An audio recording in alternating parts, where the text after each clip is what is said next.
Bom dia, meus alunos. Começamos agora mais uma semana de atividades, né? Hoje, segunda-feira, vamos dar início à aula de português. Então, eu peço que vocês peguem o livro de vocês aí na página 35 para entrarmos num novo assunto, certo? Um pouco de gramática. Então, nós vamos aprender hoje os sinais gráficos, né? Vamos saber o que são os sinais gráficos, quais são os sinais gráficos mais usados, né? E dar alguns exemplos também, certo? Então, peguem o livro na página 35 para acompanharmos o conteúdo. Bom, para começarmos, né? Nós vemos no nosso dia a dia, em palavras, observando palavras ou fazendo leituras textuais, né, que algumas palavras, elas são acompanhadas de alguns sinais. Esses sinais são chamados sinais gráficos. Esses sinais servem para dar um valor fonético especial à palavra, à sílaba, né, que se encontra aquele sinal gráfico. Então, é importantíssimo utilizarmos corretamente esses sinais nessas vogais, né, utilizado nas vogais, para que o som saia corretamente e a pronúncia da palavra também saia corretamente, né? Então, sem esses sinais gráficos que são utilizados nas vogais, em algumas vogais, então a pronúncia de algumas palavras pode ficar diferente, certo? Então, pode dar um sentido diferente se não usarmos corretamente esses sinais gráficos, certo? Então, eu vou colocando aí na imagem, no vídeo, alguns exemplos, certo? Que está no livro para nós acompanharmos melhor, tá certo? Então, acompanhem aí na página 35. Temos aí esse primeiro exemplo. José e Mônica conversam no jardim. Então, aí na palavra José e Mônica está destacado o e o O da palavra Mônica, né? José está destacado a vogal E e na palavra Mônica está destacado a vogal O. Notem que essas vogais são acompanhadas de sinais, né? Que são os sinais gráficos. Então, na primeira palavra José, há um acento agudo, né? José há o acento agudo. O acento agudo, como eu coloquei aqui no quadro, né, que é dessa forma, ele é utilizado para dar um timbre aberto à sílaba tônica, certo? Exemplo que eu coloquei aqui, vovó. Então, vovó. Essa última sílaba, né, nós sabemos que é a sílaba tônica. Então, o timbre indica um som aberto. Então, o acento agudo indica um som aberto da sílaba tônica. Nesse outro exemplo, né, na palavra Mônica, o sinal que está em cima da vogal O é o acento circunflexo, né? Então, o que indica o acento circunflexo? O acento circunflexo indica o timbre fechado da sílaba tônica.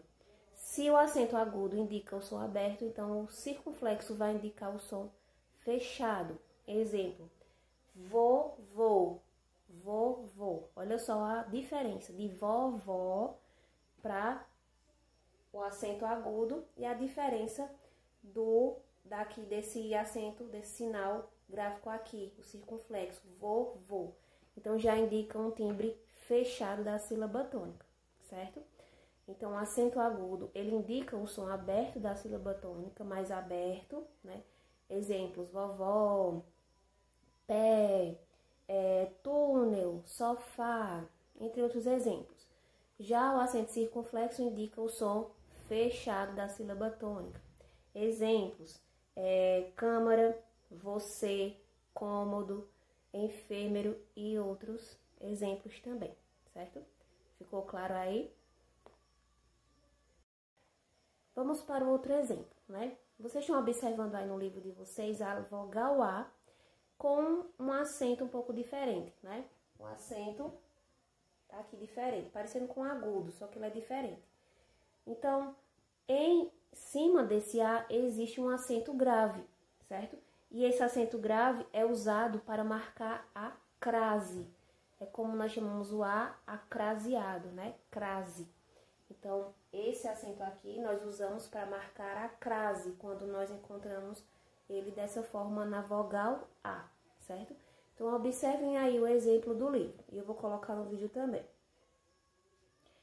A crase no encontro da preposição a, igual para, né? Quando vamos fazendo essa comparação, o a indicado é igual a para, com o artigo a. Então, ocorre a crase. Então, antes das palavras femininas, um exemplo aí, escrevo a menina, escrevo ao menino. Então, nós usamos aí a crase aí na vogal a, antes de palavras femininas e antes de palavras femininas que estiverem acompanhadas do artigo a.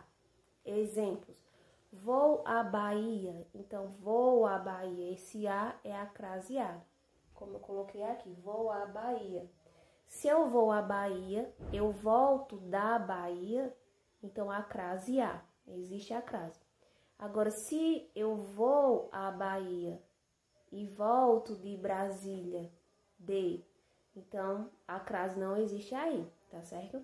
Então, coloquem esse exemplo aí, tem até no livro, para vocês aplicarem essa sugestão prática. Eu vou a um lugar, né? Eu vou a São Paulo, né? Eu volto de São Paulo. Então, aí já não existe crase, certo?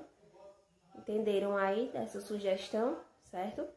Então, prestem atenção aí para quando for escrever e notar onde se usa a crase na vogal corretamente, tá certo? Com essa explicação, vocês vão fazer a atividade aí da página 35, né, até a quarta questão, certo? Então, também vão ativar a atividade complementar na folha, certo? Para vocês fazerem a revisão do conteúdo. Existem outros sinais gráficos também, né? O trema, o acento, o tio também, né? A cedilha também, né? O hífen. Então, existem outros tipos de sinais gráficos também, que depois nós vamos estudar mais lá na frente, tá certo? Então, essa foi a explicação de hoje, espero que tenha ficado claro aí. Então, qualquer dúvida é só me procurar. Beijos, até a próxima aula.